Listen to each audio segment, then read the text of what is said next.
كما عودناكم كل يوم موهبة وكل يوم مبدع يمني جديد. احنا عودناكم على المواهب وانتم عودونا على الدعم والمشاركة والتعليق والإعجاب. وهذا أحلى مقطع وأحلى موهبة لطفل يمني. اسمعوا المقطع واعطونا رأيكم في التعليقات. يلا.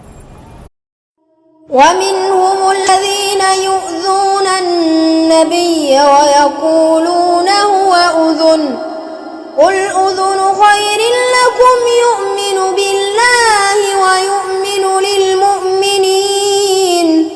ويؤمن للمؤمنين ورحمة للذين آمنوا منكم والذين يؤذون رسول الله لهم عذاب أليم